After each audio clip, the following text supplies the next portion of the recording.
It's great to see some familiar faces here. I want to thank the Botanical Gardens for hosting this event. And I want to thank all of you for being here to support the gardens, but to also learn from today's lecture. We're really looking forward to that.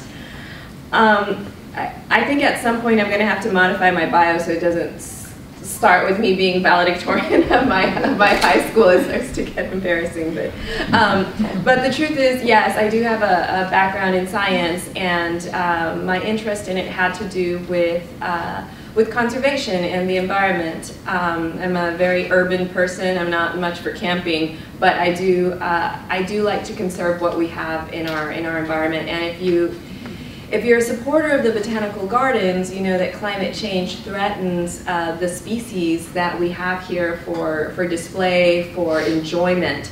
And that's one of the many reasons why it's important to pay attention to this issue and to talk about what we can do.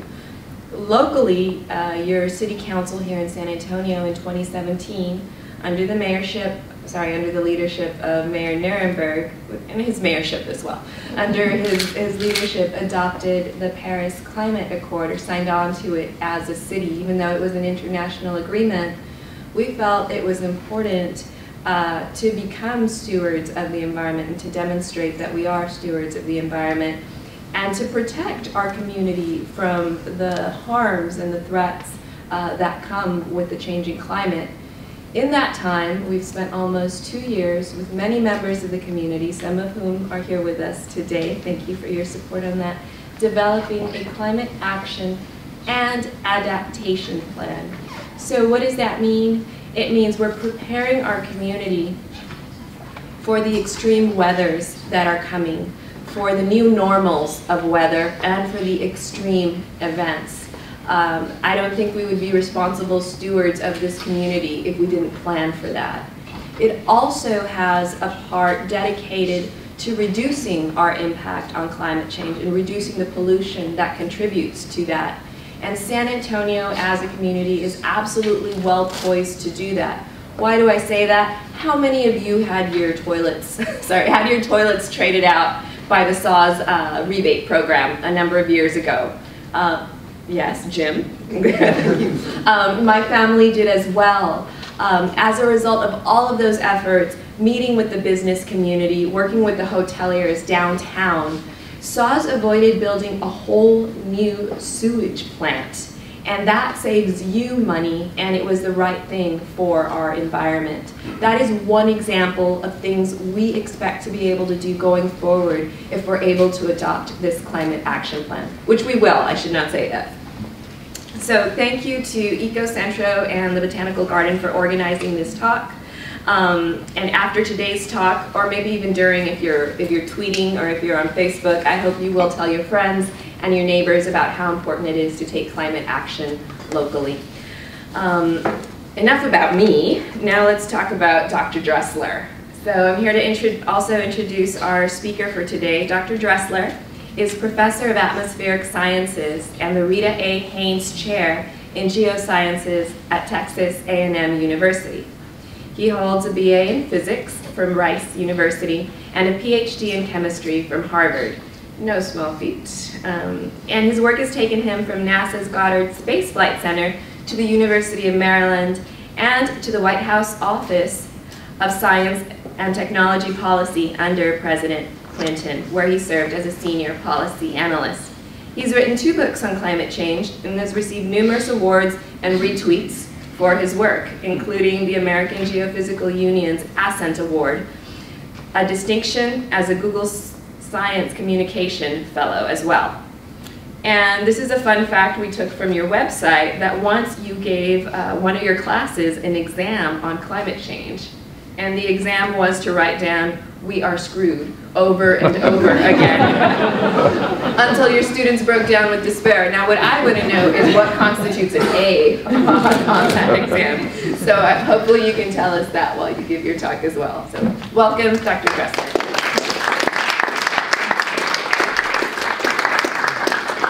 I should say that was a joke. That was a tweet. I did not actually make my class do that. I'm just going to start a little multimedia right here before we get going. Anyway, so I'd say thanks everybody for showing up. I really, yeah, climate change is something that I've basically devoted my life to studying, so I'm glad other people are interested. You know, scientists love talking about what they do. I have to say I'm sorry that there are not more kids here. If you ask the question, who has the most skin in the game, it's kids. I guess there are two malcontents in the front row. Those are my kids. So, but besides them, I mean, it's you know, people that are young are the people that are going to live through climate change. Now, I always like to start off telling you what I'm going to tell you, and climate science in 10 words. So if you just remember these 10 words, you will know everything that I'm going to talk about. You can get up and leave, go see the plants. Basically, it's real, it's us, it's bad. Scientists agree, but there's hope. Okay, so I'm going to go over all of these things today. I'll talk for 40 minutes, 45 minutes. And I'll try to go over all of these in different layers. I mean, I spent an entire semester going over these, so I will not spend an entire semester with you guys. But let's start off with, it's real.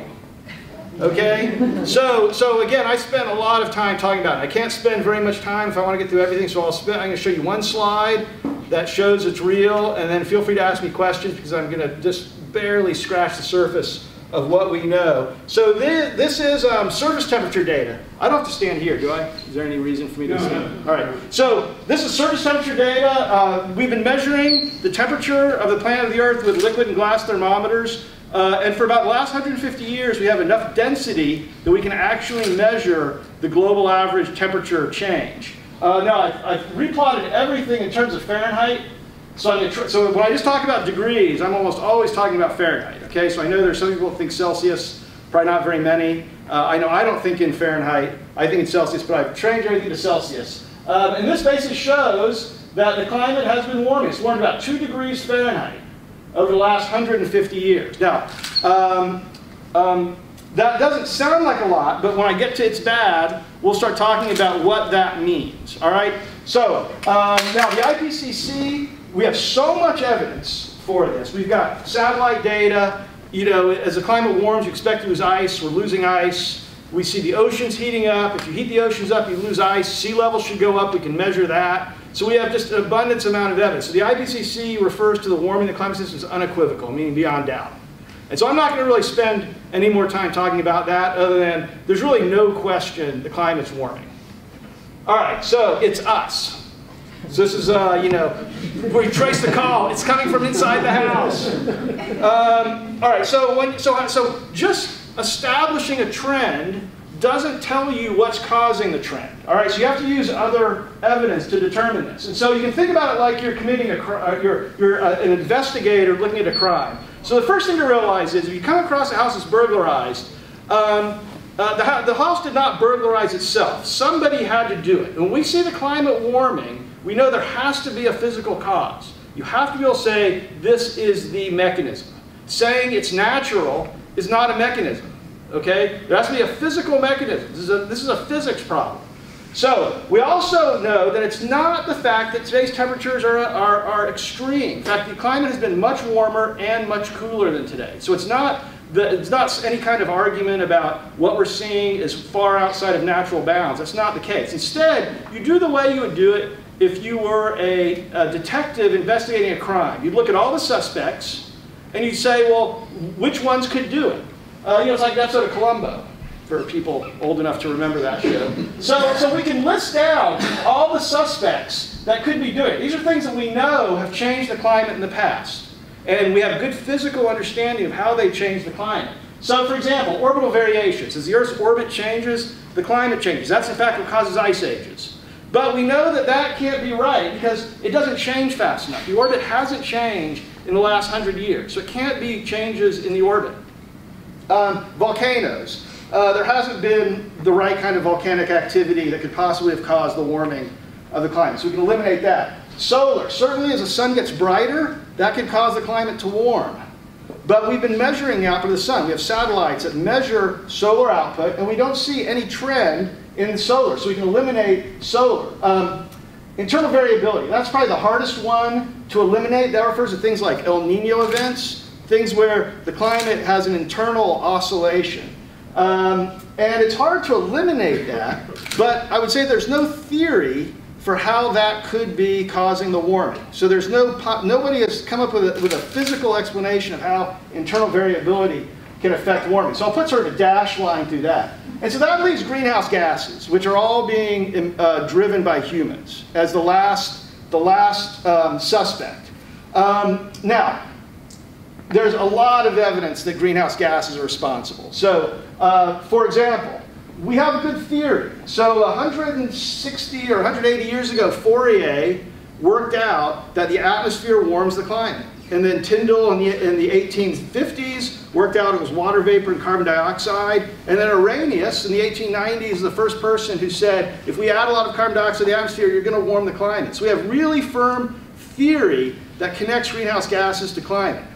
And in addition, we know we're adding greenhouse gases. So just based on that, Arrhenius in 1896 said we should see the climate warming. He didn't have any data. This was just based on physics. He said, you know, you're doing A. We know A causes B. Therefore, you should see B.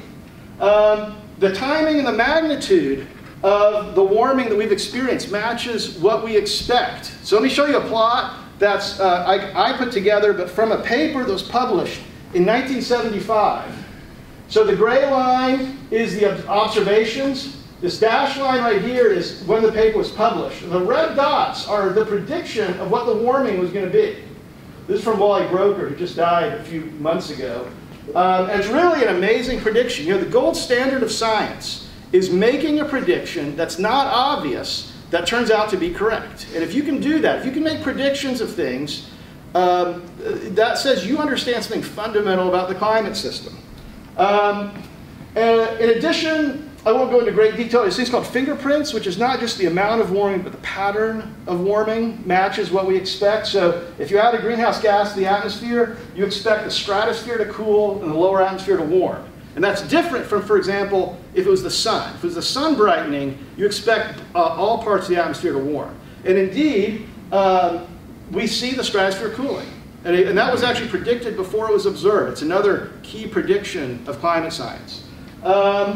Finally, if you look at the paleo record, you go back to the Eocene, which when there was no ice anywhere on the planet, CO2 levels were very high. If you look at ice ages, all of these things, you see that there's this association between changing carbon dioxide and climate. And so as a result, the scientific community has concluded that humans are now the dominant driver of the climate system. So we've got our hands on we're in the driver's seat, we got our foot on the gas, we don't have our hands on the wheel, unfortunately. All right, so it's bad. So we've talked about it's real, we've talked about it's us, but who cares? I mean, why should we care about this? So let's talk a little bit about what climate change means and how climate change affects us, because that's really the bottom line. That's really the bottom line. All right, so let's look at a prediction of the future. So these are two different model runs. This is a high emission scenario. This is the one where we burn all the coal in the ground. And this is one where maybe we don't burn quite as much coal. So, you know, right now the present administration is trying to do this as hard as they can. But, you know, maybe we'll do this instead. We don't really know what the future will hold. So think about this as kind of the plausible alternatives if we don't really get our act together and start reducing emissions. So if you look at this plot, you might reasonably think, you know, this is not a very large amount of warming. I mean, who cares about a few degrees? You know, yesterday might have been 10 degrees warmer. You know, tonight it's going to be 15 degrees cooler. In the summer, it's going to be 50 degrees hotter. You know, so why do I care about you know, a few degrees of warming here? And so let's go back to the last time that maybe there was a big climate shift. We call it the Little Ice Age. So the Little Ice Age is sort of 16th, 17th, 18th century.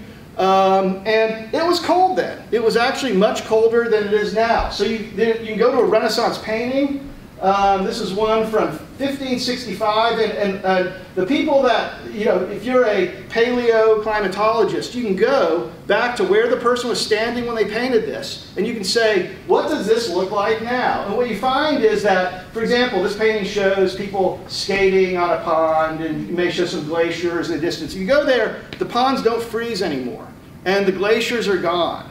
And this is probably my favorite. This is a frost fair on the Thames in London. So we know that river doesn't freeze anymore. But in the 17th century, it was cold enough, they got a thick enough coat of ice that they could actually have a fair on the river. So it was much colder then. It was demonstrably colder. Oh, and the other example, people that study American history, you think about the Continental Army at Valley Forge. You know, those guys almost froze to death. It was late 18th century. So they almost froze to death because it was cold. It was very cold then. Now, if you ask the question, how much colder was it? It was about 2 degrees.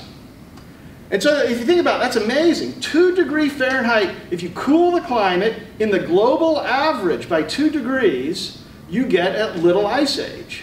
And again, what that tells you is that your intuition is based on your daily experience. And in your daily experience, 2 degrees doesn't sound like a lot. A few degrees certainly doesn't sound like a lot. But the global average temperature is extremely stable. If you change the global average temperature by a small amount, you get big changes in the environment. So just to give you an idea, let's talk about a real ice age. So a little ice age was a few hundred years ago, but there was a real ice age, the big kahuna. That reached last glacial maximum about 20,000 years ago. Sea level was 300 feet lower. There was thousands of feet of ice across half of North America. It was a completely different, you know, this is what your dogs look like then. If you had a dog, that's what you have. It was the ecosystems were different. The planet was different. You could walk from Alaska to Russia. And so the question then is, that was 9 degrees Fahrenheit cooler. So if you cool the climate by 9 degrees Fahrenheit, you end up with an ice age.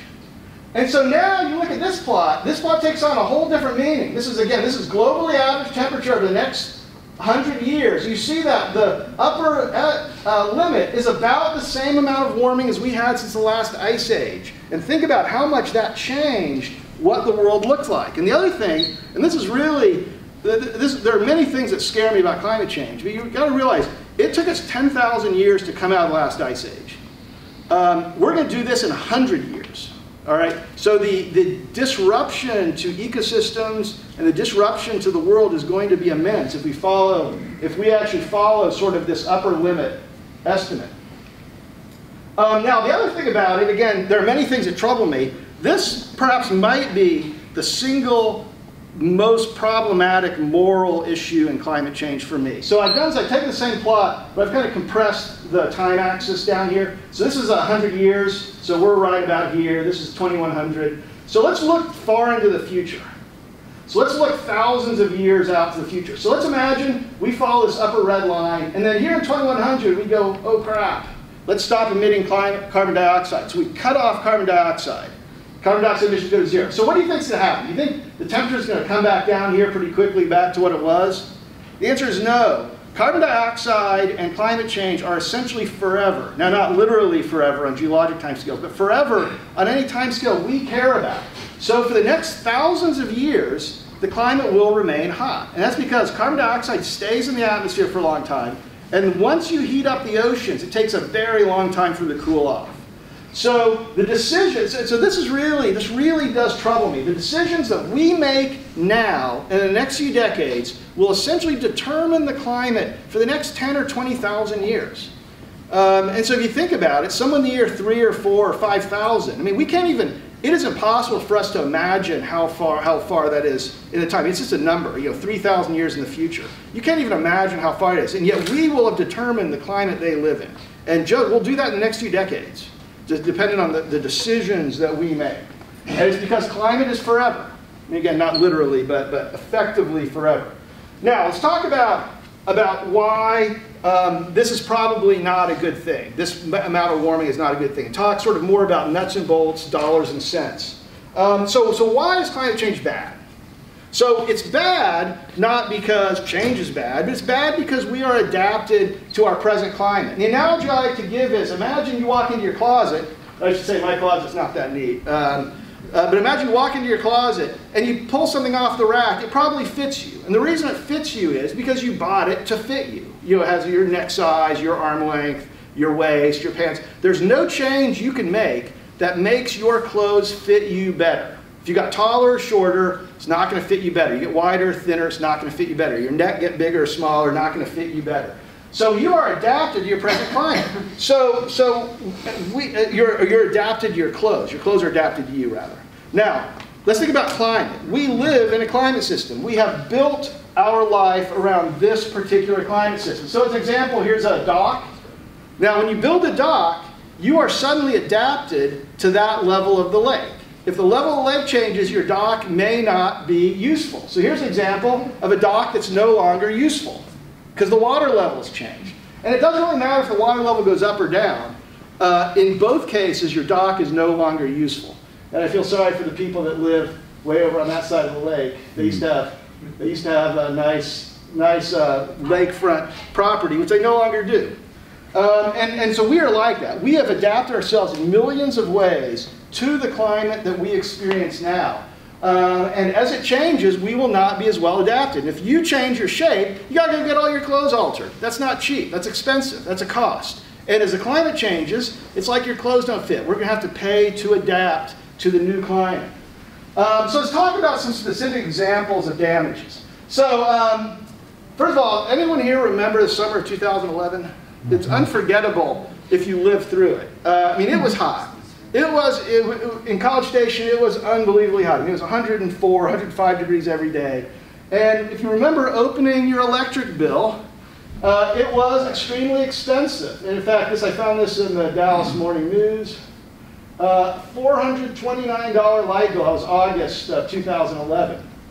And I heard stories from our neighbors of all of those things, hundreds of dollars of light bills. And that's an expense. That's a cost. As the temperature goes up, you've got to run your air conditioner. It's going to cost you money. And so this is costing you money in direct expenditures. And then there's the fact that hot temperatures actually kill people. That's actually, believe it or not, worse than costing you money. So 2003 European heat wave, for example, linked to more than 27,000 excess deaths across the continent. So that was one event of extreme heat that was just a few degrees above average for the continent as a whole. And it killed 27,000 people. I mean, that's 9/11s. I mean, that's a lot of deaths. And in addition, and we'll get to this in a bit about how climate change sort of selects for the poorest and most vulnerable, it especially affects people who work outside. And if you're working outside and it's 105 degrees, that's dangerous and it's painful. But most of us luckily don't have to do that. We don't work outside, but still it affects us because you'll see productivity decline for people who work outside. So as an example, in the UAE, in the Middle East, they actually have a rule now that prevents work under direct sunlight in the afternoon. Now realize, we've had a fraction of the warming we're going to have. We've just experienced the tip of the iceberg. All right? And we're already at a point where people can't work for 2.5 hours in the middle of the day. It's just too hot. And these are all fit people. These are people doing construction in the UAE. I mean, these are people in good shape. And this is just going to continue. And so it is good. So these warmer temperatures are going to cost us money. And they're going to kill people. And I'll leave it up to you to decide which of those is worse. It's not, sometimes you listen to politicians argue, it's not clear. So changing precipitation patterns. All right, so this was from right after Hurricane Harvey. Houston is experiencing its third 500-year flood in 3 years. How is that possible? It's like, wait, I know the answer to that. Fixed it. It's climate change. So one of the most durable predictions of climate models has been that extreme rain events will become more extreme. And indeed, we have data verifying that prediction. So the fact that this is happening is not surprising. Now, I should be clear, this does not mean that climate change caused Hurricane Harvey. What it does mean is it made it worse. It's making these events that already would have been happening. It probably would have been a severe storm anyway, but it's making the rainfall more intense. It's making the flooding more intense.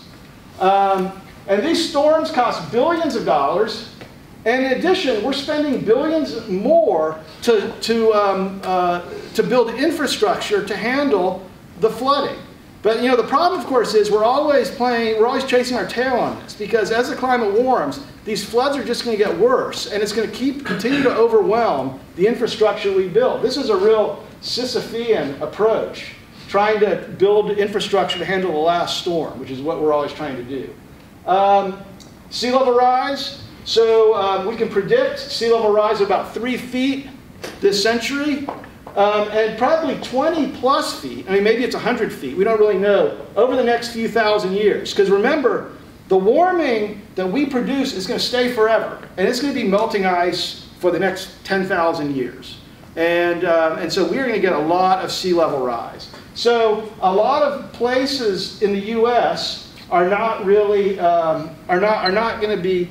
It's going to be extremely expensive to try to fortify them for sea level rise. So Miami, for example, you really can't build seawalls because it sits on limestone, so the water goes right under the walls.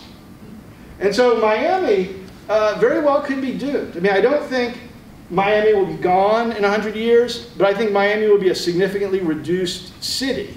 And in 1,000 years, Florida will be gone if we get 20 or 30 feet of sea level rise. Florida will just be underwater. And so in that case, Miami will be gone. People will not be living in Miami if we get 20 feet of sea level rise. Now, I won't spend a lot. I mean, I could literally go on almost forever on this, and I won't do that. But I'll simply say ocean acidification is a big issue. As you add carbon dioxide to the atmosphere, it dissolves into the ocean. That makes the oceans more acidic, and that has an impact on sea life. Given that billions of people, about 2 billion people, rely on protein from the ocean, that is not a good thing. And these things, I should say, these are 100% certain.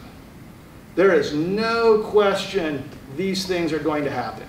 And a lot of them will happen in the lifetime of younger people. In fact, they're happening now. So they're happening, obviously, in our lifetime. But the people who are young are going to see the worst effects of this, because this is all stuff that will happen towards the end of the century. And given modern medicine, most of them will still be alive, I think. So let's talk about things that may be not quite as certain. Changes in droughts and floods, changes in severe storms, hurricanes, extinction of species. Again, we can make arguments for them, but we really haven't observed them already, as opposed to those top 5, which we can actually observe happening now. All right, so let's talk a little bit about some of the moral problems, because climate change is not just a scientific and economic problem, it's also a moral problem. And one of the big moral problems is that climate change selectively, preferentially impacts people that are the most vulnerable in any society. So these are some Katrina refugees. You know, if you were in New Orleans and Hurricane Katrina is about to destroy you, and you were well off, or even middle class, you walked out, you got in your car, you had a credit card, and you evacuated. The people that were stuck in New Orleans, aside from a few drunk people in the French Quarter, were people that couldn't leave. Okay, they didn't have cars, they didn't have credit cards, they were the poorest end, and those are the people who died. If you look at the people who died, they were almighty. And climate change does that. When I said earlier that you have to run your air conditioner more, yeah, that might be $100 a month. So for a lot of people, you know, they're not happy about it, but they'll just pay it. They'll just pay an extra $100. You know, climate change.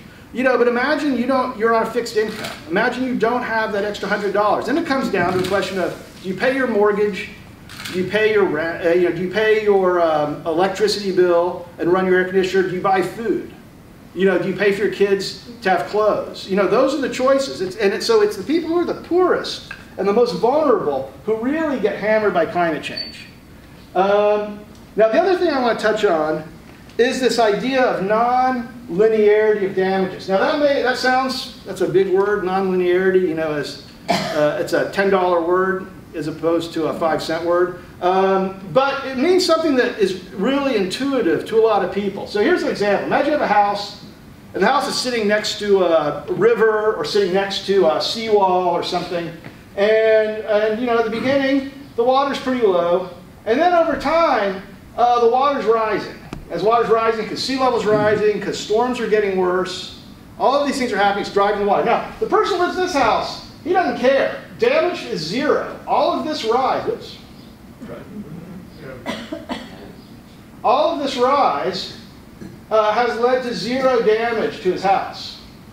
Okay, but if it rises a little bit more and it exceeds this seawall, now he's underwater. His damage goes from 0 to hundreds of thousands of dollars just with that last increment. And so that's what we mean by it's nonlinear, which means it's not this smooth function which every tenth of a degree is causing you some amount. It's like you get 0, 0, 0, 0, and then you're ruined. And so this is an example. Here's a quote I found from someone who had been in Harvey. He said his home had never flooded before Harvey. And I've been in Houston all my life. I've never seen it like this. And I can say I grew up in Houston. I actually grew up around parts of the city that now flood terribly. They didn't flood when I was there. And again, that's a consequence of a bunch of things, but one of them is the rainfalls are heavier. And so when people say something like this, like it never happened until now, that's a signature you should hear in your mind, nonlinear. That's what happens in nonlinear phenomenon. You get 0, and then all of a sudden the flood extends past it, and you are wiped out. Just to give you an idea of what happens, I found this on Zillow. So this is very close to where I grew up. This is probably a mile from where I grew up in Houston, in Meyerland. Anyone from Houston? I grew up in Meyerland, 610, southwest part of 610. And this is a 5,000 square foot house, has a beautiful pool. It flooded in 2015 and again in 2017, but not in 2016. So, and so this house is being sold. Notice it's up for $429. It's a 5,000 square foot house with a beautiful pool, $86 a square foot. So let's look at the tax values. So you can see, so look at the tax values. So this is what the tax rates were. So 2002, 435, 2009, 560. Some good appreciation. It's a nice house. It's a good neighborhood. I grew up there. It's a very nice place. 2014, 635. 2015, 710. Then it floods, 582. Doesn't flood in 2016. Goes up a little. Now it's at 265. So these people have lost hundreds of thousands. They have been wiped out. To the tune of hundreds of thousands of dollars of value because their house suddenly floods. Again, it's nonlinear. It's not that the water suddenly rose 20 feet in those 2 years. Water's been successfully rising. It went into their house starting in 2015. And it's going to keep going in their house. So the next person to buy this, I won't go back to the Zillow, but it says it's perfect for someone who wants to elevate the house. Elevating a house costs about $70 a square foot. So it's a 5,000 square foot house. It's going to cost you about $350,000 to elevate it. So anybody who buys this house immediately gets a bill for $350,000. Okay, and so this is maybe these people own the house, but this is probably their retirement in that case. If they're kids who just bought the house, I don't know how long they've owned it. Maybe they have a $600,000 mortgage on their house, in which case they're underwater literally and figuratively. In which case they can't really, it's going to be hard for them. They're going to have this debt hanging over their heads. Anyway, this is the kind of thing that at an individual level is a real tragedy, but it's actually deeper than that. This is the kind of thing that can tear apart the social fabric. So this is an example, and this is something we've seen before. You have this vicious cycle. We call in science feedback. So you have some flooding in a neighborhood. People don't like that. In fact, if you read the news reports from Harvey, there are all these stories about people going, my house flooded in 2015, it flooded in 2016, it flooded in Harvey. I've had it. People move. They do not want to live with this sword hanging over their head. And they don't want to pay $400,000 to elevate their house. So people move. People get sick of this. And the ones that can get out. Then your tax base declines. Property values go down. The amount of money they're getting goes down. That then causes social decay. You can't pay infrastructure. Your schools get worse. That causes more people to move. It's like, holy crap, everyone's leaving. The schools are terrible. We got to get out of here. That causes more tax-based declines. That causes more social decay. Eventually, you end up what happened in inner city Detroit in the 70s and the 80s. Grocery stores leave, because there's nobody there. Banks leave. Gas stations leave. Jobs leave. The only people left are the saddest, most vulnerable people in any society. You essentially create, in Detroit, you created these urban areas that are sort of urban areas that have been wiped out. And flooding is going to do that. It hasn't done it quite yet, but it could. Now, if we look at how climate can impact a city, most of you, probably no one here remembers the hurricane of 1900, but I can tell you it was bad. So Galveston got wiped out by Hurricane 1900. Before that, Galveston was one of the most important cities in Texas. And after Galveston never recovered. I mean, it's still a city. You still go there. It's nice. But it's not a major city. And that was because of the hurricane. Now, in the 20th century, there haven't been any real examples in the U.S. of cities being abandoned because of weather. Although it happened a lot in the 19th century, not in the 20th century, because we invest so much in these cities that people do not want to give up the infrastructure. But I could easily imagine that in the 21st century, there are going to be cities that may be not abandoned, but they will be a shadow of their current self in 2100. I think Miami in particular is an example of a city that if you want to see it in all its glory, go now. You know, I have my list of things to go see. You know, Glacier National Park. If you want to see glaciers in Glacier National Park, go now. Taj Mahal, that's going to get wiped out by an earthquake, so go now. Houston. You know, Houston may not be the Houston we know. If, you know, imagine we have you know, in 2 years there's another Harvey. You know, because we're increasing the chance of it's happening. People are just going to leave. Businesses are not going to move there. Businesses will leave. I mean, the city is going to hollow out. And once it starts leaving, it becomes this vicious cycle where you can't stop it. All right, so a few other things just to point out. There's always people who say, this is not my problem. This is not, I'll be better off. I personally will be better off. And there may be a few people who at some local scale actually are better off in climate change. So if you're a farmer in Canada, you might actually be better off. Warmer temperatures, more rain, you might actually be better. But the thing you got to realize is that we live in a globally integrated economy. And so if something happens somewhere, it still affects you. So as an example, there were in 2011, there were some big floods in Thailand. Now it turns out, I didn't know this, Thailand is where they make all the disk drives. So if you wanted a disk drive for your computer, the odds are it came from Thailand. And after that, hard drive disk prices rose 47%. Now, you may not even have a computer, but I guarantee if you watch Netflix, if you use Amazon, you rely on disk drives. As the price goes up, it's going to cost you money. And this is another one, Intel lowers fourth quarter revenue expectations as a result of Thailand flooding.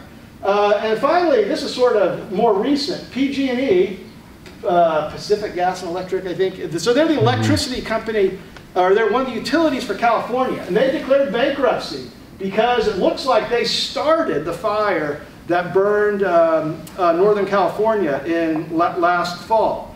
And so, you know, this is again a climate change bankruptcy. And so my point here is that even if climate change isn't burning your house, even if it's not flooding your house, you probably have mutual funds. You have, you know, you buy Netflix, use Amazon. It is affecting you. It is driving up your costs of living. It is reducing your retirement portfolio.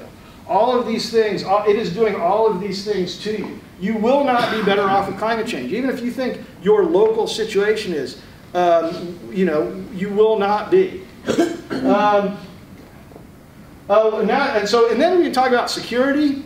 So national security, climate change is a security risk also. This is from, there is a quadrennial defense review the Pentagon puts out. They call climate change a threat multiplier that will aggravate stressors abroad and conditions that enable terrorist activity and other forms of violence. So again, the thing about climate change is it's like steroids. It doesn't really cause these disasters, but it makes them worse. It makes rainfall worse. It makes temperatures worse. It makes social instability worse.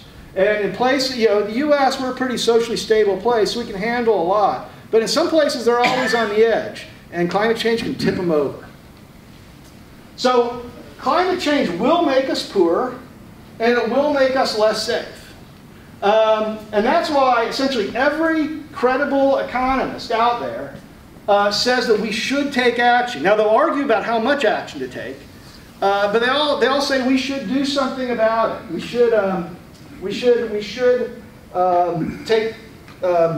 should take action.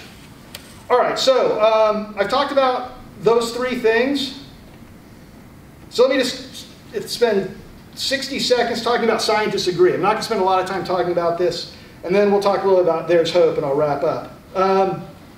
All right, so, you know, don't take my word for any of this. You know, anybody who stands in front of the room, you're perfectly reasonable saying, well, you know, how do I know what they're saying represents what anybody else believes? And I can tell you that what I'm telling you is what almost any climate science would tell you. Now, it wouldn't be as witty or as clear or delivered with the joie de vivre I give to you, but they tell you the same thing, okay? In fact, this is a statement we have on our website at Texas A&M, where basically, don't read it, I'll just sort of say, it says the Earth is warming, it says it is, humans are the dominant driver of climate change, it says it could be bad.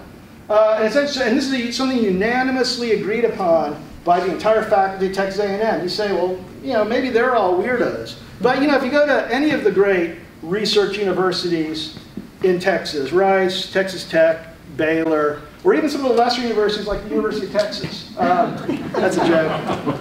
I only say that because I'm at A&M. I'm allowed to say that.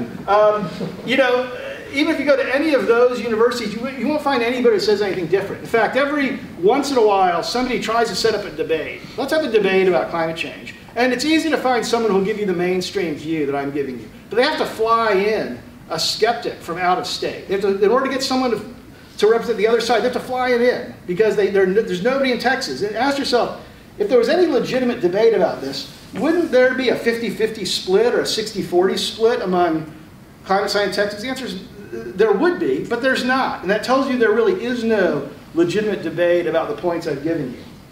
All right, so that's how I'm going to talk about that. So let's wrap up with there's hope, because I don't want to bum everybody out. I want to tell you that there is a way we can solve the problem, but it's going to be really hard. Not because it's technically hard or because it's economically hard, because it's politically hard. Now, I don't have any sound here, so I'll try to lip read Reagan. It says, government is not the solution to the problem. Government is the problem. So that's Reagan 1981 inauguration. Government is a problem. Now the thing is that before that point, environmentalism was a bipartisan issue. So Nixon was the one who created the EPA, and you know, the Clean Air Act. Again, Nixon, when they did all the enhancements in the early 70s, the original ban of fluorocarbons to save the ozone, that was done in the mid-70s. So you know, Republicans widely supported the environment. But then Reagan comes along, and what he says is, government is bad.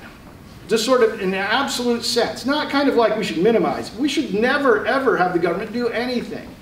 And it turns out that if you believe that, then there's no way to solve climate change. So the argument I'm going to make here is that we have a choice between some kind of the government doing stuff to solve climate change, or you have climate change. There is no third choice. So let's work through the economics of this and explain why, from an economic perspective, why does climate change exist? And then we'll talk about what we can do to solve it, what kind of policies you have to solve it. So let's imagine you have a manufacturer who makes a widget. And he spends 90 cents to make that widget. Now, in the process of making the widget, he emits some greenhouse gases. So he uses a few kilowatt hours of coal power, for example. And that imposes damages on the rest of society. People have asthma attacks, sea level rises a little bit. It costs people. Those costs are imposed. And economists call that an externality. So an externality is a cost imposed on someone who's not part of the transaction. So when I build a widget and sell it to somebody, everybody else pays a little bit for that widget. Now, the important thing is in this example, the total cost of society is $1. All right? But only 90 cents of it is paid by the manufacturer of the widget. So I just put this data into a table, same data, cost of manufacturer, here's the externality, here's the total cost of society. Now let's do a thought experiment. Imagine that there's a new process comes along, and the person can make the widget for only 95 cents. It's 90 cents to the manufacturer, but imagine the person uses wind power, for example, or some process that doesn't use any electricity. So there's no externality in this problem. The total cost of society is 95 cents. So we would love for the manufacturer to switch over to this new method, because this is beneficial. It lowers the cost of society. Society would have more money left over. They could do all sorts of stuff with it. You know, it would be economically beneficial. So I'll just ask anybody, is he going to switch? Is the manufacturer, does he have any incentive to switch? That's right, because if you look at the cost he's paying more under this method than he's paying here. It's because this externality is really a subsidy. He's getting a subsidy to build it using this method. The subsidy goes away here, and so he has to pay the full cost. So this is what we call a market failure. So, Adam Smith, in his Wealth of Nations, talks about how everybody pursuing their own individual goals produces the best benefit for society. But that only works if things are priced correctly. If they're not priced correctly, then you don't have the optimal solution. In the case of climate change, in the case of greenhouse gases, there's no cost to emitting them. Even though they're doing damage, you can still emit them for free. And that is a market failure. So again, you need the government. We'll talk in a bit about that. The government can solve market failures. It does this all the time. And so this really gives us a stark choice. You can have government regulations, or you can have climate change. I mean, that is the choice. There is no third choice. And this, by the way, explains why people dispute the science of climate change so vehemently. Because they don't like this choice. They don't want to have to pick one or the other. So they say, well, you're wrong, scientists. Climate change doesn't really exist. So my choice is between government regulations and no impact. And of course, if that was your choice, you'd pick no impact.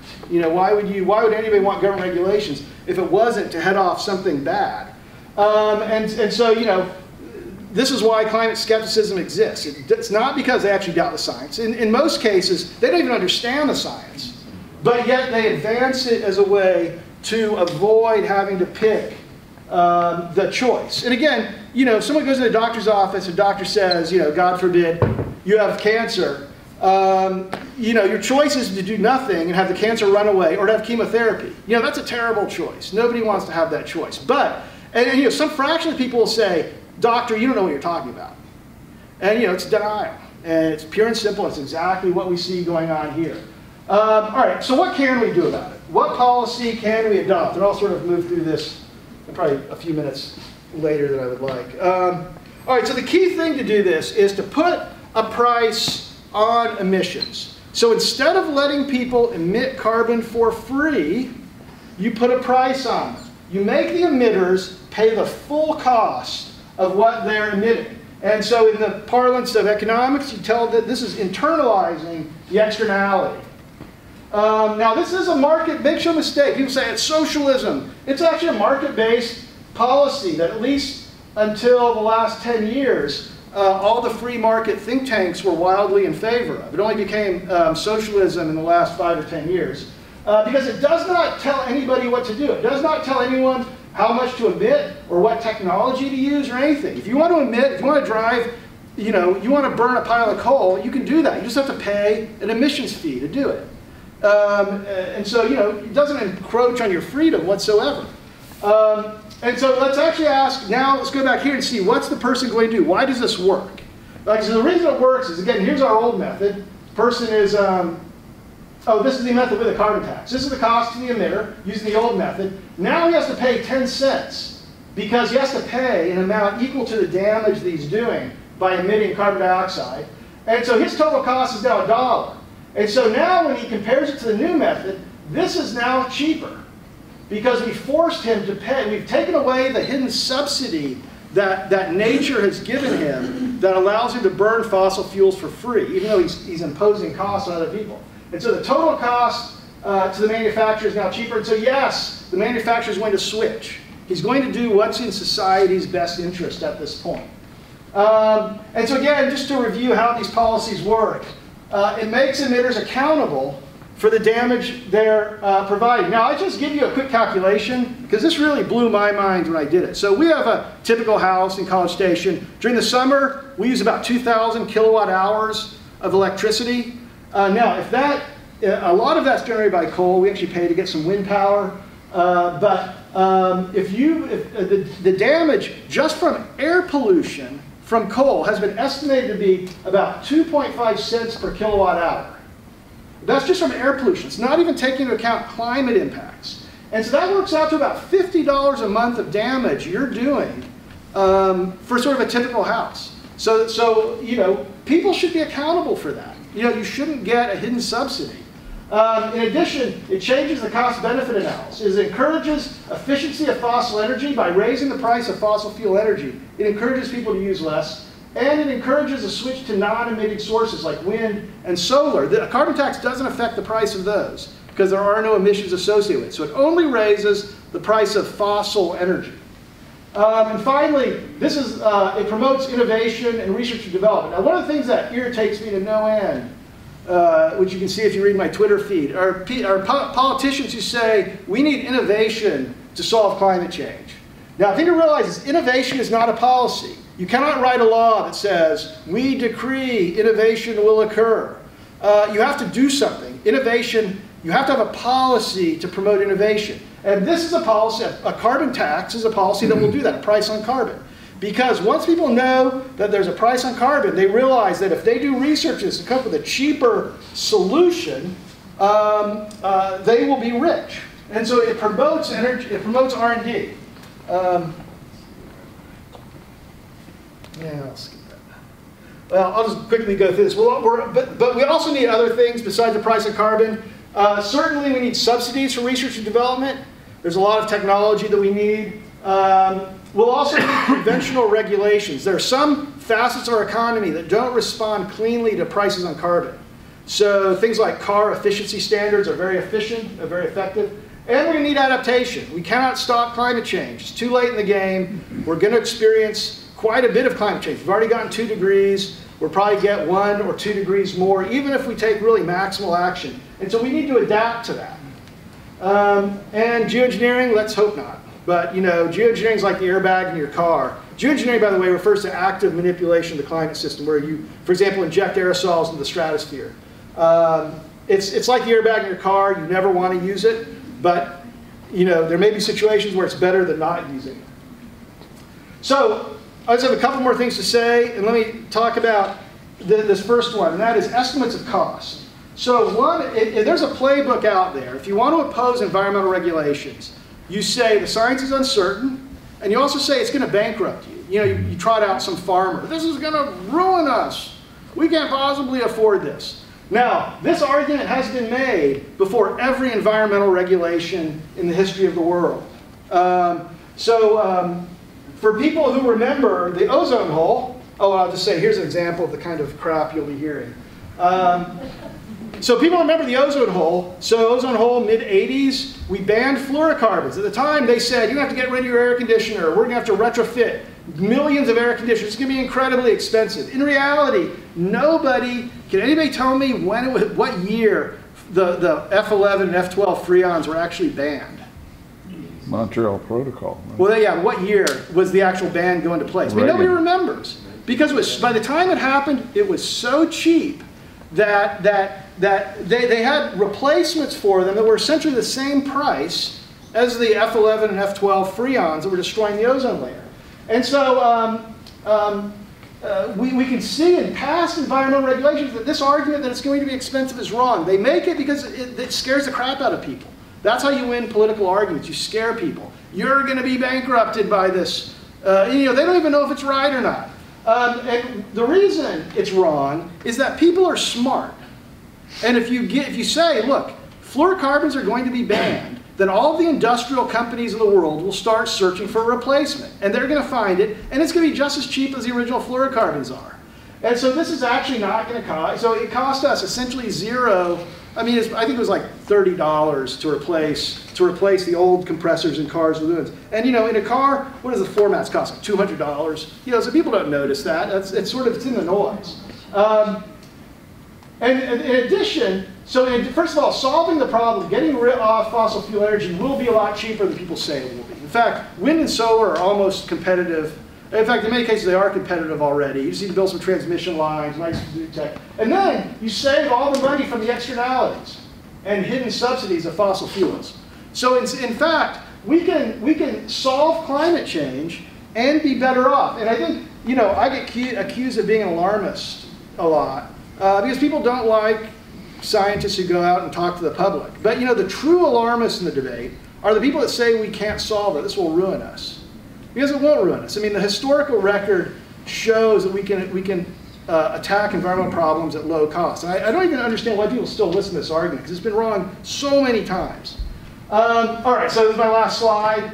I'll just say we can take action today to head off emissions. We can solve this problem. We can't completely avoid climate change. We can solve the very large warmings that, you know, everyone who has kids, your kids are going to live through this, and your grandkids and their grandkids. I mean, this is we can help their future. The main impediment is this real, quite knee-jerk resistance to anything the government has to do. That's really the problem. You know, there are a lot of people there that would rather have climate change than have a price on carbon, and that's the impediment. It's not technology, it's not science, it's completely political. And aggressive action on climate change need not be expensive. I don't expect it to be expensive. I think we could solve this problem and save money at the time, not actually spend any extra money. And the thing I'll end with this one analogy of imagining a better future. I think people lack imagination in climate change. Nobody here has probably walked into an H-E-B and not seen food on the shelves. You know, if you go in before a hurricane, or maybe before a hurricane, because they don't get here. In College Station, before a big storm comes in, you can go and you can see the stores look ransacked. But I mean, these are the kinds of, you know, nobody here has lived through a societal disruption that climate change could cause. And so people cannot imagine how bad it's going to be. And in addition, I don't think people can imagine how good a life without climate change, without fossil fuel energy. So right now, fossil fuel energy kills tens of thousands of Americans every year from air pollution. In addition, you know, we spend a lot of money building flood prevention, other things, you know, try to ameliorate the effects of climate change. Imagine, so imagine this scenario. We live in a world where we had renewable energy. And someone came along and said, hey, let's tear down all this renewable energy and let's build coal power. It'll save you a few cents per kilowatt hour. And you say, well, what's the downside? Well, you know, it'll kill a few tens of thousands of people every year, and, you know, it'll melt the ice caps, and sea level will go up, and, you know, it's going to cause heat waves and floods. You know, nobody would take that deal if you put it that way. But that's essentially the choice we have. You know, that's the choice we have. Are you willing to pay a few cents per kilowatt hour to get to make this change, or do you want this train wreck coming down the tracks? But I think we can, you know, I want to give people hope. We can do this. We just need political will. And I'll end there. Thanks.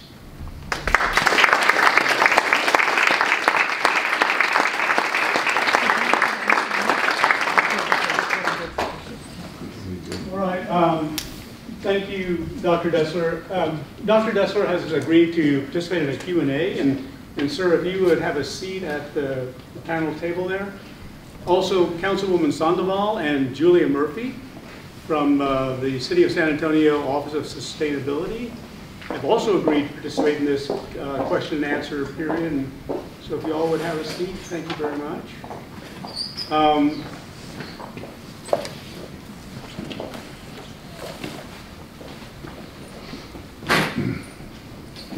So as you all know, the City of San Antonio is engaged in the process of developing and eventually voting on climate action and adaptation plan that directly speaks to the issues that Dr. Dessler brought up today. So we would like to entertain any questions from the floor on either the politics of this effort in San Antonio or the science of climate change or any of the programs. Direct your question to one of the panelists, but panelists feel free to join in on any topic. Yes, ma'am. Hi, so I briefly reviewed the TAP for San Antonio, and it looks like most of our emissions are due to buildings. They come from buildings, and I was wondering, like, is it feasible to require, you know, people to develop under strict LEED, you know, specifications and to have green rooftops as a requirement just abroad, like San Antonio, you know, like if you want to develop here, this is what you got to do. Did you say green rooftops? Could you repeat the question, please? Yes. Or maybe in the microphone. Or maybe up on the... Sure. And I'll stand up. So just so you can hear better. And I'm Julia Murphy. I'm with the Office of Sustainability. So, oh, thank you. I'm with the City of San Antonio as a staffer, and our office is the lead on San Antonio's Climate Action and Adaptation Plan, so we are forming a plan to take action locally to address these projections that we know are coming to our community.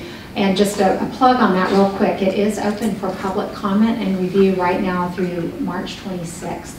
So if you haven't already, go to saclimateready.org and you can see the draft plan that was referenced, and you can also weigh in and answer a short survey about your feelings and also comments just about the plan and where you see this going. But to answer your question, the question was most of our emissions locally, we've actually measured our greenhouse gas inventory, come from the category called buildings and energy.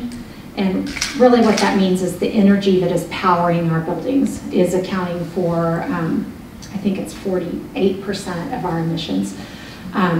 So by far the biggest sector. And you asked about mandating green roofs so what we have done is we've gone through the last whole year with technical working groups. A lot of people in the community have lent their expertise to this process and listed out a number of mitigation strategies that we think will be the best suitable for our area. Around all of the different sectors, and in buildings and energy, while green roofs per se has been discussed, it hasn't really been discussed as a mandate. There's also white roofs, which is putting in reflective materials on roofing, and we already have a program in San Antonio that's caught on and is being expanded, and more resources are going to. So there are quite a few things that we're going to need to take a look at and see about the development community, what is going to be most palatable for them, the most feasible, the most affordable. So each mitigation strategy will be going through further vetting as it comes to become potential policy. And would you like to comment? Yeah. Thank you, Julia. Thanks for your question. I think Julia brings up a good point that whether it's a green roof or a white roof, the evaluation would still need to be done on what might be most effective. And I just want to add on to the process that would take place. So we are looking at a plan right now, which is a framework. Once that's adopted, we can go into the details of the proposed strategies. So we would look at that point, either a green roof or white roof or what have you. But I want to say it's not just the development community telling us the feasibility. That's absolutely important. They are the experts when it comes to building homes. But what I would also want to see in that is what benefit comes with that. And then there's the trade-off that your policy body, your council would end up having to make at that point. So, thank you for your question. We'll give you this. Hi, I'm Bill Hurley from Citizen Climate Lobby. Dr. Dessler, in a big picture way, not in a local San Antonio way, what do you think of certain nuclear technologies like Bill Gates is doing TerraPower, which reuses the waste products? I mean, for years, what to do with the waste was a problem. But if he can validly, is that the word, reuse the waste, it seems to me to be hopeful. Yeah, so just in general with nuclear, I think whenever people say, we should have nuclear, it's kind of like saying we should have innovation. What's the policy? The problem with nuclear is it's really hard to build the plants. Nobody wants to lend you the money. So if you want to have nuclear, the government essentially has to come in and guarantee the financing or just build them themselves. And people, so you need to talk about what the policy is. Now, there are people talking about thorium reactors, modular nukes. There's a lot of talk about new technologies. And I guess, if there was a carbon tax, that would really incentivize people developing new technologies. And if they develop them, I would much rather have nuclear reactors than climate change. I think, to be honest, I'd rather have wind and solar than nuclear. But if someone came in and said, okay, we'll shut down all the fossil fuels and we'll build nuclear, but if you accept nuclear, it's like, fine, build nuclear, build them away. But again, you have to come up with a policy. I don't know how you get to a world full of nuclear reactors. I mean, although I will say this, the Republicans, for as much as they seem to hate government regulations, they love nuclear so much that they very well might accept a policy if you said, we're just going to have the government lend everybody the money, which is essentially what it would take. The government would have to be the funder of nuclear. You didn't mention much about the, I have a question regarding the pollution, especially in Asia, in the cities in India or China, or now the worst polluted city in northern mainland of Asia. And the picture is very gloomy in India and China and in those countries because their economic progress is connected to not doing much about pollution. Saying that, do you think there is any hope at all globally to improve the situation? Yeah, so I do think that other countries, people look at the dysfunctional debate in the US and they think nobody can do anything about it. But you go to China, their air pollution is actually improving. I mean, they realize, the Chinese government has to have social stability or they're going to be the first step against the wall when they start shooting people. So they know they have to deliver social stability. And air pollution, people hate that there. I mean, people complain bitterly. It is terrible. And I've been to China many times. And it is terrible. So it's actually gotten a lot better just in the last couple of years. And I think that the people that run China are all engineers. And they understand climate change is an issue. And so they are building a lot. I was in Inner Mongolia, actually about 6 months ago, and there were these big wind farms. Right behind it were some coal-fired power plants. I mean, they are pursuing an all-of-the-above strategy, but they are committed to building renewables, and I think they are going to do something about it. I mean, how about India? But India is a little bit of a tougher case because they're actually quite a bit lower from a per capita income standpoint than China. China's a much richer country. And India really is now the worst place in the world, literally, for air pollution. But again, people don't like air pollution. And I think that really is what gives them a lot of leverage to try to solve the problem. Here's what I think. I testified for the Texas legislature about 10 years ago. And I said, look, Texas should move first on clean energy because if you develop cheap, clean energy, everybody in the world will buy it. And they will buy the energy. They will buy technology from us, or else we're going to be buying from them. And sure enough, we're buying, Siemens wind turbines from Germany and solar panels from China. We missed sort of wave one, but I think it's never too late for us to develop the technology that allows these countries to jump from fossil fuels to renewables. Nobody gets a landline in Asia anymore. Everyone has a cell phone. They've essentially skipped landlines because of the technology, and they can skip fossil fuels if the technology exists. So, that's why I kind of emphasize R&D, research and development when I talk. We need to have innovation. You need to develop this stuff as cheaply as possible.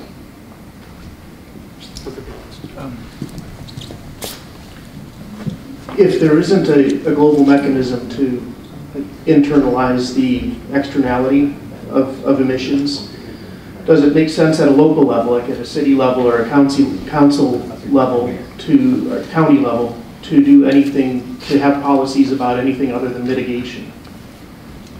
Does that? You mean to have policies about mitigation? Right, so it would make sense to have policies about mitigation because you're going to have to face these incoming adaptation, right? Right. Yeah. But let's say cutting emissions, if it's not economically feasible, then you'll be the drop in the bucket. Yeah, that's right. So clearly, no individual place can make that big. No individual can make that big a difference on global emissions. And so adaptation is something that everybody needs to pursue. That said, it's pretty clear that we're never going to get to a global agreement by everybody taking the first step. You're not going to get everybody in the room to say, let's all do this move. So the way we're going to get to a global emission is you're going to have individual leaders that are going to take action. California, Western Canada, San Antonio will start it off, and they're going to show that it's not that expensive. And they'll enjoy cleaner air, they'll enjoy these other things. But you're right, they're not actually going to change the climate. And there's something they call first mover advantage, which is there are these economic advantages to moving first on these problems. That's what I was trying to tell the Texas legislature. we should start incentivizing companies to come to Texas to work on these problems, and then we'll be able to sell this technology. I think, you know, there's first mover advantage to cities as well as states to make because everybody knows California by itself is not going to solve the problem. And they know that, but yet they view that this is still in their advantage. I think it's still an advantage to cities to doing this.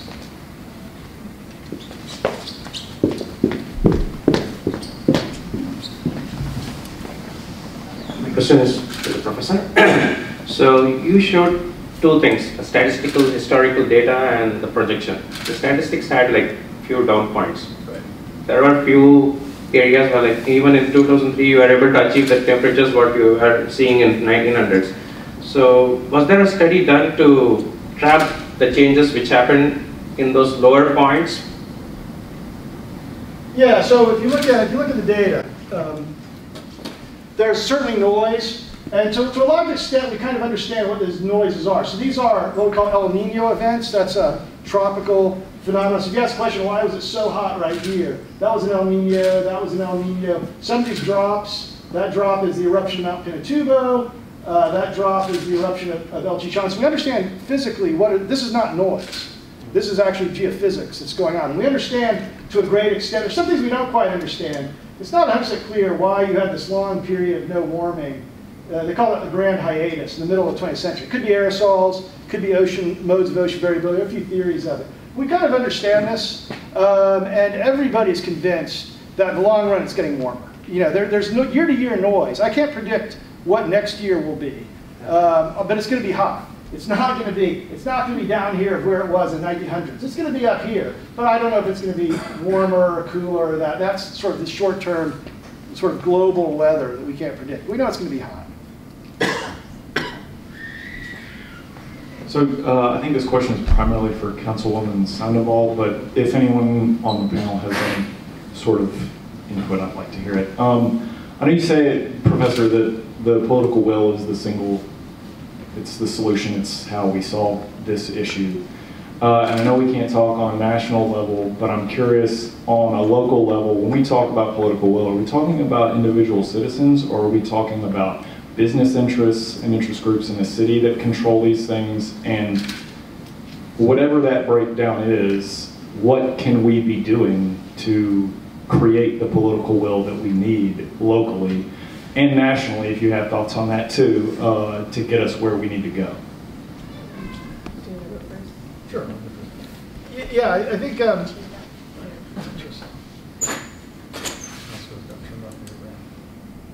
No, I think it's out of battery. I'll yell. Okay. Yeah. So people often ask me, what can we do about the problem? And what I tell them is that individual sort of. I know this is not exactly what you asked, but I'll give you my standard response to a related question. You know, individual virtuous actions are things we should all be doing. You know, everybody should be eating less meat. People should be trying to conserve energy. Use the curly tail light bulbs or LEDs now instead of incandescents. But that won't solve the problem. The only way to solve the problem is to elect people who have the same views you do. So, you know, Lamar Smith was your representative. He isn't anymore. But, you know, he's someone who did not share any interest in solving climate change. In fact, I can't think of anybody who had less of an interest in solving climate change than him. You know, that's how you solve the problem. You know, ultimately, if you actually really want to talk about what's the actual politics of climate change, it's really all in the Senate. What really troubles me is you look at something like gun control. There are certain things that get 90% approval in gun control. You know, should someone who's clinically insane be able to buy an assault rifle? Yeah, the answer is most people say no. But that can't even get a vote in the Senate. And so when you talk about political will, it's how do you get something through the Senate? Because these things all die in the Senate. And the answer is, I don't really know the answer to that because I'm not a Senate parliamentarian. But you know, they had a shot in 2009 when Democrats had 60 votes, and they essentially used that on health care. They had one bullet and two things, and Obama took health care on. And you know, so I'm not 100% sure how to solve that problem, but it may be that things just get bad enough that the opposition melts away. I mean, it really comes down to there's a few hundred billionaires that seem to control the Republican agenda. You know, the Koch brothers. The Koch brothers believed in climate change. It was bad. We would have climate policy. I firmly believe that. So I'm not sure exactly how you get it. You need to elect, the bottom line is you have to elect people that agree with you on that. Which I know you're going to do, right? So we were actually having this discussion not long ago, but I'll talk about it locally and what I think is needed locally to adopt this. So what I have found is that climate change is, you just gave us a full hour lecture on it, and you condensed, you know, semesters of information in a very digestible way, and I think we all feel much more informed now, and the case is actually, but the case is much stronger, I think, for taking action.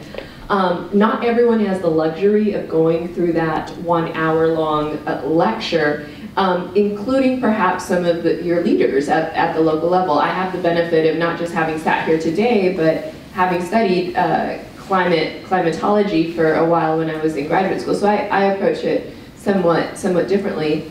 And I think what our local leaders here are much more immediate issues, much more, I guess, costly issues. So people are concerned about the cost of taking action. So if they don't hear that this is a concern that you as residents expect your leaders to address, they're going to think it's not really a big concern because they hear you talking to them about sidewalks, they hear you talking to them about streets, about public safety, but they hear fewer voices talking to them about issues like this. Now, in a perfect world, your leaders would say, even though folks aren't as worried about it, I know that it's the right thing to do because I'm in a position to take this action. And then you have other voices. This is getting to be a very complicated picture. I wish I had a diagram, a dry erase board. Then you have other voices, and you mentioned business interests. I would say business leaders, so folks who are currently employ many people, but do rely on fossil fuels in order to do that.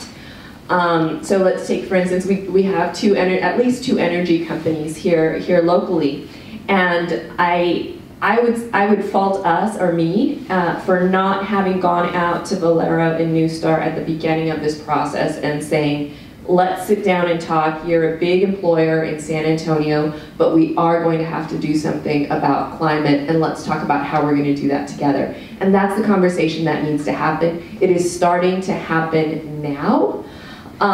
So I think it means it's going to take a little bit longer for our plan to get adopted, but that's something that we have to come to agreement on, is this city is going to be much more than simply jobs in the fossil fuel industry. There are other types of jobs, and there are other concerns for our future, and there are other ways to employ our community. I'm not saying we're going to just forget about Valero, but we just have to work together going forward. And it's not so much that, I mean, it's not like they're the Koch brothers of San Antonio, but they are a very, very large employer here in San Antonio, and that's something that my colleagues will really take to heart as we move forward.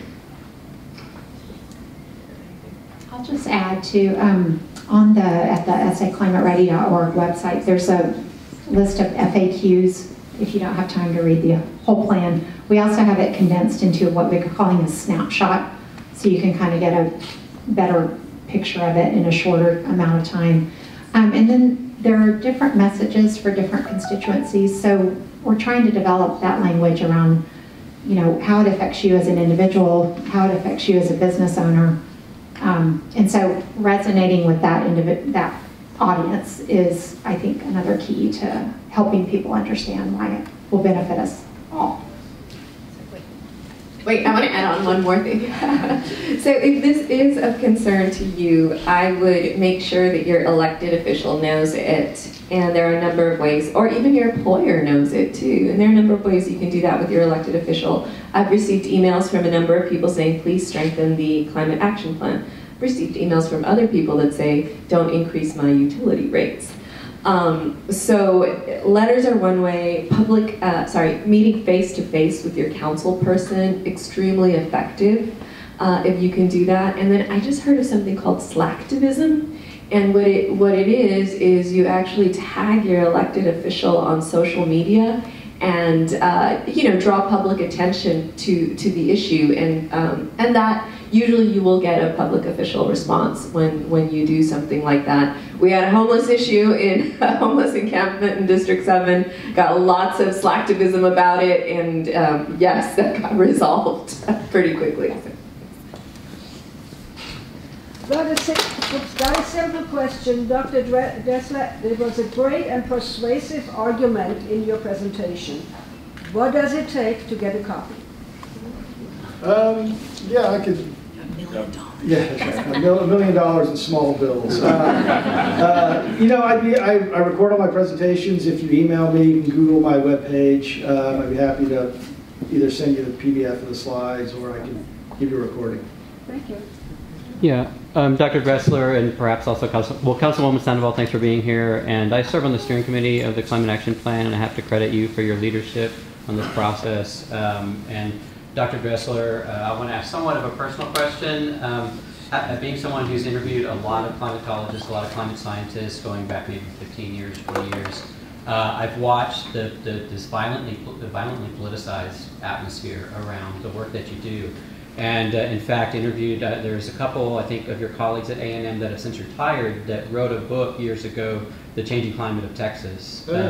And one of them I talked to was, he's a very straight-laced, very mainstream, good Presbyterian gentleman who said after he began his work, when this shift in politics began, people in his church would stop talking to him because he studied the climate.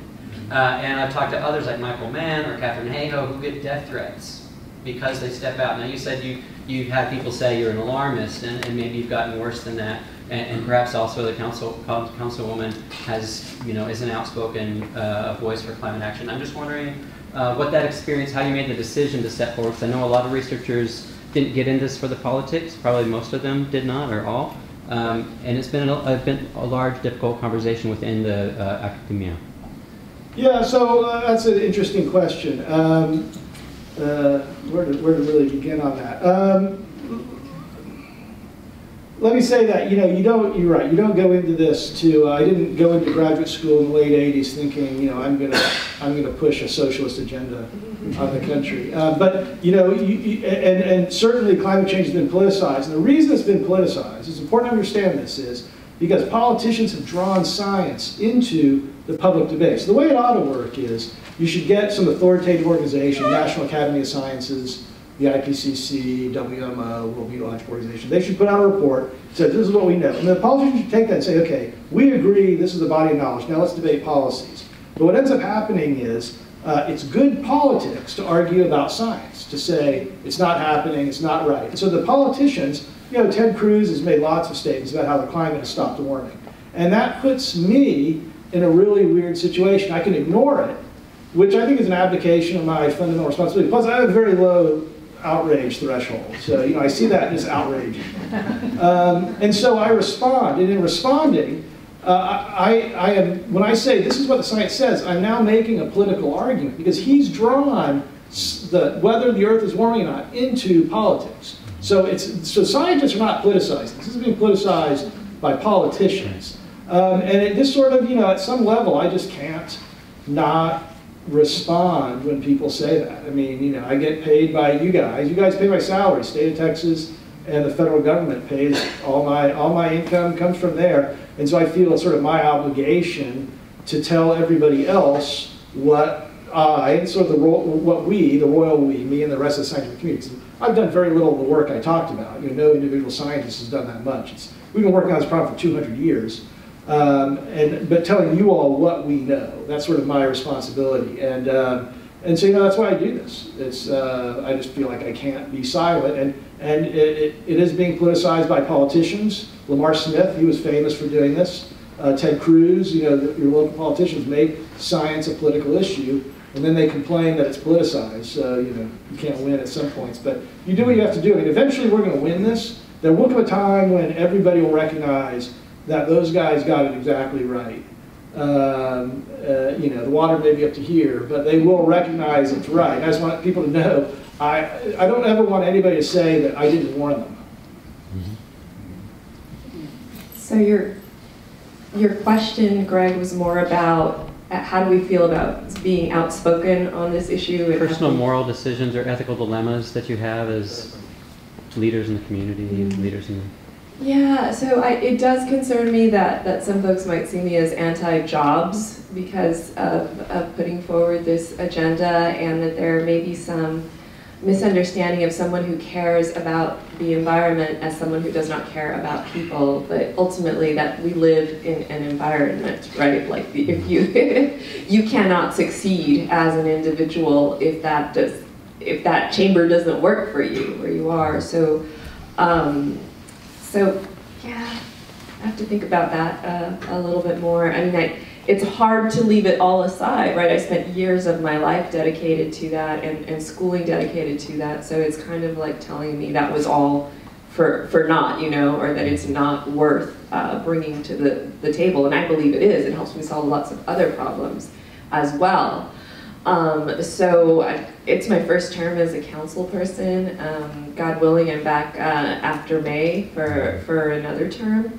But I'll have to figure out how to balance that and make sure that the residents of my district know that that doesn't mean I'm not working on on sidewalks, on alleys, on streets as well. Yes, sir. Back there. I have two questions on a local level and national level for Dr. Dessler. On a local level, the draft climate plan states that by 2015, every vehicle in San Antonio must be an electric car or carbon fuel free. How do we achieve that when there's parts in San Antonio that are at economic disadvantage to buy electric cars or any new vehicles? And Dr. Dessler, any thoughts on the new Green Deal plan that's been proposed? We're going to do this one in. Yeah, that's perfect. Start with the plan. That is a goal, because if we are to reduce our emissions that are coming from the traffic sector, which is the second largest piece of that pie, we will need to fully electrify transportation in order to meet those greenhouse gas emission reduction targets. Now, there's a lot of technology that's still being developed that we're waiting on, but we are taking an active planning stance on vehicle electrification. Will everything change by then? It's short and it's long. I guess this is the whole dilemma with climate change. We have a short time to we need to get our, our thing needs to go like this in order for us not to go like that, if that makes sense. So that is a mitigation strategy that will be pursued. Wait, Julie, I just have a follow-up. Oh, so sure. When you talk about electrification of cars, and with lowering the emissions, are you rolling into that how the electricity is produced? And that's a part of it. That's a great point. So electrification of vehicles only works if the electricity that is powering them is clean. So it will require us decarbonizing our grid and moving to more renewable portfolio for sure. That's part of that whole intricate equation that will have to be analyzed, and I think we're going to keep answering your question. Right, so just to reemphasize, that is a goal that's laid out as one way that we can get to our greenhouse gas reduction goals. One thing that's in the plan and wasn't as popular is actually making it easier for people to get around without a vehicle. That can definitely use a lot of bolstering. We're working on that in other ways, but I think we need to bring it more to light in the plan. Secondly, the professor said something about being an early or first mover advantage or being an early adopter. And I know there's been a lot of talk about the Super Bowl ad with Audi going all electric at some point, Volvo as well. We have a vehicle manufacturing facility here in San Antonio for Toyota. Toyota also has a 2050 environmental challenge where they want to eliminate gas-powered vehicles. If this community is welcoming in some way, either by policies or subsidies or infrastructure, to electric vehicles, That gives us an advantage in competing for manufacturing facilities here in San Antonio. And that's the direction that the market appears to be going from what I can see. Yeah, so I'll make one statement about electric cars. So even if you're powering your car with coal-fired power, you're better off than burning an internal combustion engine, because the coal-fired power plants are very efficient. They've spent 100 years wringing every percent of efficiency out of those. They operate at really high temperatures, much higher than the temperature of your car. So from a thermodynamic efficiency standpoint, you're better off driving an electric car, even if it's powered by coal, than driving an internal combustion engine. Now ideally, you'd love to be powering it with solar energy, so that's the ultimate goal. And in fact, in order to get off fossil fuels, you have to electrify everything. The one exception may be planes. It's really going to be hard to do, but everything else can be electrified. You know, that's one of the things that we have to do over the next few decades, is everything has to convert to electricity. As far as the Green New Deal goes, you know, people have to understand the Green New Deal is just a statement of aspiration. There's actually no policy in it. So I completely support the aspirational goals, just like, you know, New Year's Day I said I'm going to lose 30 pounds this year. I support that. But, you know, again, you have to convert those into policies. You know, saying you're going to lose weight and saying you're going to cut emissions in some amount of time doesn't really mean anything until you work out the policy. So, but I really love the fact, in fact, I had an op-ed in the local paper saying that it's great that we're talking about it. You know, that's what I think is so good about the Green New Deal, is we're talking about this now. I think some of the things in there, you know, this idea of the aspirational goal of trying to get off fossil fuels by 2030, you know, probably not going to happen. But still, you got to have stretch goals. You know, stretch goals are really motivate people, and so it's good to have them. So I think it's terrific. Yes, sir, over there. Piggyback to what this gentleman said over here, my question is, does the city have any plan of making this economically affordable for lower income and mid-income citizens? Regarding transportation specifically? Sure. And as Councilwoman said, probably our first line of defense is actually having more choice. So we need people to have choices in their transportation, and no, everyone's not going to be forced to go out and buy a new car to meet these greenhouse gas emission goals. So if we have a more robust transit system, more frequent routes, more direct connections through our bike and walking infrastructure, that's going to help people get places without a car to begin with. And in addition to that, we have a goal of taking personal single occupancy vehicles off our roads, getting that number down. However, our population is increasing, and likely those people will be coming to San Antonio with their cars as well. So that's one piece of it. The electrification piece, the market is changing rapidly. The market is dictating the affordability piece. Car prices are coming down. The city will look at adding infrastructure to help people, you know, charge when they're away from their homes or workplaces. And so I think within the next few years, the scene on the electric car marketplace is going to be totally transformed.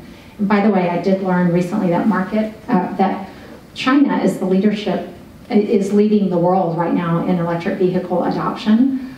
So to your point about, you know, they're kind of skipping some things that we've been doing business as usual for a while. Their charging infrastructure is just getting blanketed across the whole country. So we're kind of looking around the world and seeing what's happening, and it's already happening. So it's exciting.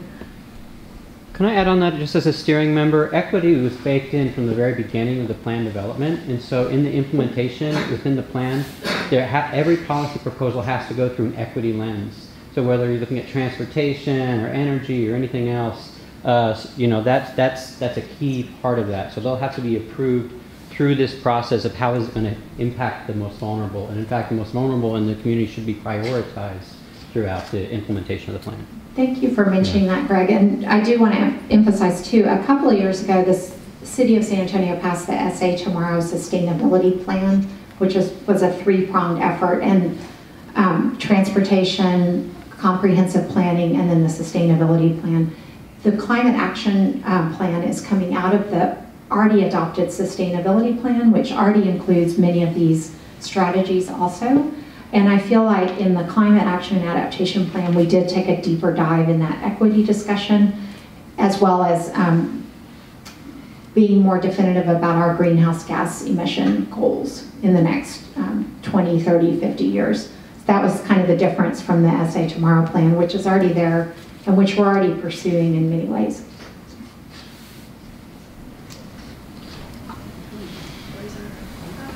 I'll just stand up. So this is not really related, I guess. It is in a way, but not directly. I just kind of want to know, like, what are you all excited about? Like, for example, just, you know, recently I learned that we have the technology to actually extract water vapor from, you know, our air and provide clean water. And it uses solar panels, so it's completely green. And so I thought that was really interesting. So I'm wondering, like, what are you all excited about? What new things have, you know, caught your attention? Just, I guess, for my benefit. Good question. What's exciting? Well, you know, so there's a lot of work is being done on directly removing carbon dioxide from the atmosphere. I think if they can figure out how to do that at a reasonable price, say $100 a ton, that would be important. I think a lot of the lowest emission scenarios where I'll go to Fahrenheit, you keep the warming below, say, 4 degrees Fahrenheit, which is 2 degrees Celsius is kind of the standard for dangerous impacts. That's about 4 degrees Fahrenheit. It seems very unlikely we can get there without removing large amounts of carbon from the atmospheres, one way or another. And I think there's a lot of technology evolving in that. I also think, you know, there's a lot of really good technology. You know, electric cars are really great. The technology for that is really improving. Self-driving cars. So I'm a person who loves high-tech stuff. So I think that, you know, a lot of the solution to climate change will be technology, and I look forward to seeing that. Non-technologically speaking, I am very excited about additional tree planting in the city of San Antonio as part of this. We have, you know, it's very hot here. We have a number of days over 100 degrees, and just having trees in the right place in public spaces along streets will make it easier for people to walk from point A to point B. It's obviously going to beautify the streetscape, but just the ability to be able to walk without, you know, passing out from the heat, I am very excited about seeing that happen soon. Oh yeah, right. Totally agree with that one. And then one of the, I think, barriers has been storage of renewable energy. That's why, you know, cars can't drive very far right now without being recharged because their batteries don't hold enough of those charges. And there's all of that is about to change too. So the storage of that energy for whatever it's going to power, the renewable piece, the sunlight, the wind power, once that battery technology gets fully developed, and it's happening now, that's going to totally transform things too. So it is hopeful. There are some hopeful things in the news. It's easy to get overwhelmed by kind of the negativity of all of this, but that's spurring that innovation, and we don't even know what some of the things are that are going to be invented yet. It's going to be really exciting to see. Are there other questions, anyone? John? And then so what strategies are you using to help engage the entire San Antonio community to kind of advance it to the state of Texas and beyond? But really, you have a strong value system here in our city, and what strategies are you using, and how can we, because a lot of people in the room came because we know about climate change or want to learn more. Yes, please. Okay, so this really relates back to the question that we had earlier about business interests. So I think the first thing is for San Antonio to adopt its plan before we can move to the state level. I think we need to set that example, show that it works. In adopting that plan, we're dealing with business interests who may feel concerned about what's presented. Your elected leaders at the local level, here our council members, see that business group or the other business groups as really strong members of our community that help us move forward. What we need are the other strong members of our community to also speak and give their perspective. So I would say, as the chair of the board, right, for the Botanical Gardens, the Botanical Gardens are a huge point of pride in San Antonio. They are a strong part of our community. What is their position? What do you think we should be doing? What's important to you as San Antonio moves forward? Only the voices that speak are heard. So that's what I would say we need to do. That was a great answer. Do y'all want to know which of the top 10 cities in the United States have climate action and adaptation plans? Okay. Who want to tell us? Well, all of them either have one that's recently been adopted or in development, and that includes New York, LA, Chicago, Houston, Phoenix, Philadelphia, San Antonio, San Diego, Dallas, and San Jose. So we're not alone. That's another good message of this. Other cities are working on this, and we need them to, because climate is not just confined within our city limits and our county boundaries. So it is happening across the country, and we're joining a great group of cohorts.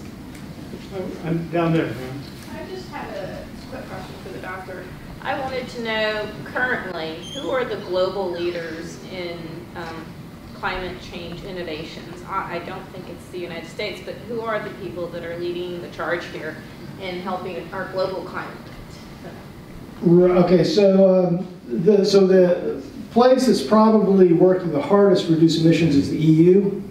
So they, of the major emitters, there's some small island states that have very small populations, but the EU really is working hard. China is working hard also. They're building a lot of renewable energy. They're still building some coal. It's really just a few places that really are not doing anything. The U.S. unfortunately is one of them that really has sort of such a not just dismissive, but sort of hostile attitude towards climate. There are a few other places like that. Australia is a bit like that, but we're really in the minority. Yeah, I just wanted to state that on April 6th we have a March for Science that leads from UTSA downtown, and we've had two before. We had one after the Paris was withdrawn, and the mayor and the councilmen are going to speak, right? Councilwoman, not councilman. But we're walking down the main plaza, and we're going to hear a lot of tabling things down there and speeches and stuff. So if you're interested, that would be a good thing to do. Are there any other? April 6th from 9:30 to noon. How much is City of San Antonio investing on solar energy, like encouraging residents to install solar panels to feed their own electricity to their houses? Like, are there any subsidies provided by the government for residents? Because I would like to answer the gentleman's question from India. Like, our government has been providing a lot of subsidies for solar panel installations for their personal homes. So, for example, on an average, like a typical house in India is like 1,500 square feet. For that, we require around like a solar panel worth $20,000, which government is subsidizing up to $12,000. That's a huge step. I mean, it's a baby step, but as a resident, it's a huge step in India. Also, few states in India have banned plastic permanently. Like, you are not allowed. If you use it, you will be jailed or you will be fined heavily. So those kinds of measures could be put into San Antonio. Just my suggestion. My council colleagues never believe me when I tell them that there are people in the community who are asking for this. But go ahead. Yeah, well, I just, is anyone from CPS Energy in the audience by any chance? So they do have solar programs. There's still an investment by the consumer. So it's a trade-off, but I'm not familiar with the current terms. Some of the programs have changed recently, but yes, there have been incentives for the individual to invest in renewable energy through their own infrastructure. One follow-up, like, how much is the plastic usage causing? What is the percentage in the pie chart? It's not in the pie chart, and I will tell you why. Because the emissions that come from the plastic bags that you use here occur somewhere else. So the pie chart is only about emissions that occur within the boundaries of the city of San Antonio. In a future iteration of the plan, we will expand it to include some of those upstream emissions. But just because they're not in the pie chart doesn't mean you can't reduce emissions by reducing your plastic use. Yeah. All right, I think we have time for maybe one more question. Otherwise, we're going to... Yes, ma'am? I don't have a question, but I just want to have a statement for the general audience. Well, first of all, like, I'm so excited that you all are here.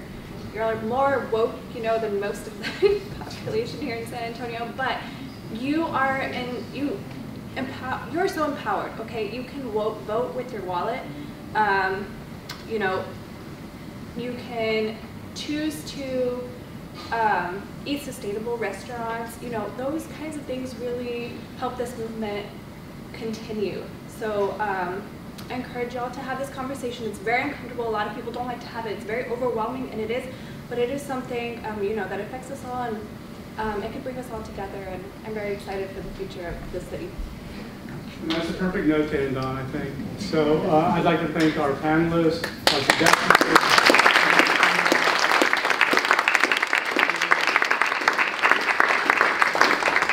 I'd also like to thank, we couldn't have done this without San Antonio Water System. So thank you. And of course, Eco Centro, Meredith Miller, and her